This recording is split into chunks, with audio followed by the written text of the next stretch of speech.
Teens notice older man walking with girl, then realize something is off. 4 teenagers practiced their skateboarding tricks in an underground parking lot. For them, it was just another day. Realizing that it was growing late, they knew that the fun would have to end and they would have to start heading home. But the 4 Canadian boys weren't expecting to see something so suspicious as they emerged from the underground of Calgary. A teenage girl, who was visibly upset, and 2 much older men were making their way over the grass into the parking lot. The man seemed to be quite forceful with the girl. The men paused when they noticed the boys staring at them, but it was only when the boys noticed something else about the girl that their suspicions were aroused. One of the skateboarders, Carson Wright, recalls, she was screaming and yelling. She just wanted to be out of there. That's what made the boys stop and take notice. Growing more suspicious by the minute, they stopped to confront the men. What's going on here? The larger of the 2 men turned and asserted that he was the girl's father. The implication was that he'd perhaps found her drinking or something similar. So the boys, satisfied, backed off. The teenager hadn't contradicted the man, nor had she asked for help. The boys decided to let it go. But there was a nagging feeling in all of their minds that something just didn't feel right. Already later than they had planned on staying out and aware that they all had curfew set down by their parents, the boys really needed to be heading home. Packing up their skateboards and the nagging suspicion that they were missing something, they started heading back. It was easier to believe the man. After all, the girl hadn't disagreed with him. But they just couldn't shake the feeling that something was off. They tried to console themselves that the girl had obviously seemed intoxicated. They discussed it as they walked home. And the more they thought about it, the more they were sure something was amiss. They wondered if they should have backed down so quickly. Perhaps they should have asked more questions or gotten the girl's side of the story. But the man had seemed exceedingly confident, arrogant, even. None of their fathers would have treated them that way. And then, an unsettling fact dawned on them that made them question everything. Carson remembers that she looked like she had been struggling against the man, perhaps even for quite a while. She was all scuffed up and dirty, he recalled. The most unusual and upsetting thing was that the man had her slung over his shoulder like a bag of potatoes. Even then she was still trying to resist in her inebriated state. They stopped walking. Each one of them coming to the same conclusion at once. Every instinct told them to go back or they'd never forgive themselves if they didn't. The more they thought about it, the more they knew that something just wasn't right. Sometimes you can tell when seemingly innocent actions are not what they seem just by the feeling you get. This wasn't normal and they all agreed that something felt off. They had only the man's word that he was her father, nothing more. Another strange thing was, what were they doing walking outside the parking lot at that hour after all the shops had closed long ago? The sinking feeling hit them all at once. There may be something darker going on here. Hurrying back, they only hoped they weren't too late.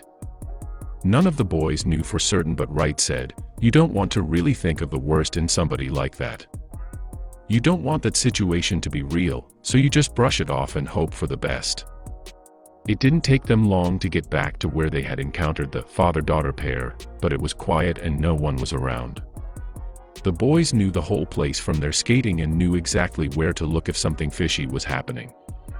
They were not happy to find the trio exactly where they looked.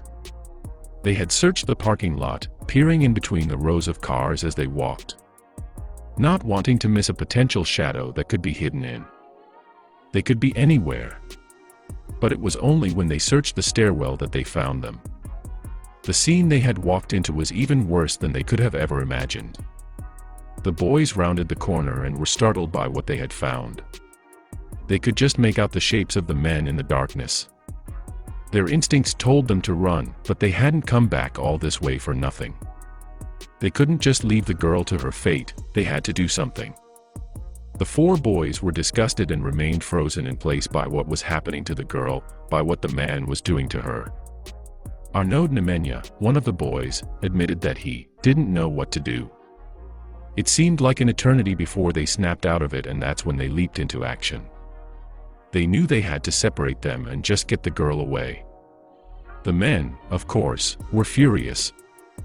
Figuring it was in their best interest to make a quick escape, the men, thwarted, tried to leave the situation altogether, wash their hands of it. Nemanja remembered that they followed them, and it was then that they started getting combative. He pushed me aggressively out of the way, kinda like just gives me the smile, like, I can do this. You can't do anything about it. The man underestimated the youths. They wouldn't stand by and let him get away with it. The men walked away as though they had done nothing wrong. Then they turned to see 3 of the boys starting to chase them. One of the teens had stayed behind to watch over and comfort the shaken girl. The others had given chase. The awful adults tried to outrun them, but youth was on their side and they were catching up fast. Determined not to let the men get away with such unspeakable cruelty, the boys sprinted on through the streets of Kalgar. Suddenly, they were on them. He had nowhere left to run. They had nowhere left to run and only one option left to them. The bigger man turned to face the teenagers, and that's when he decided to fight. Ripping a skateboard from the nearest boy's hands, he attempted to use it as a bludgeon, trying to push them back. Fighting as someone who has nothing left to lose, he tried to overcome the boys with sheer force. He didn't know that the police were only a few feet away, watching everything. Luckily, the man wasn't able to do any serious harm to any of the boys before the police stepped in and intervened, hauling the men away. The 3 teens, now with the law on their side, went back to their friend who was still sitting with the girl. The 4 finally went home, not knowing just how grateful the city would be for their heroic efforts that evening. Then they started getting phone calls. Too afraid to answer. They assumed that they were in trouble, but they couldn't guess what for. What if they were in trouble for fighting the man? Or worse, what if the man had somehow gotten their contact details?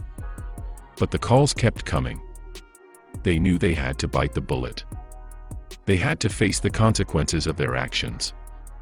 They couldn't run away forever. The teens didn't realize that their ordeal wasn't over yet.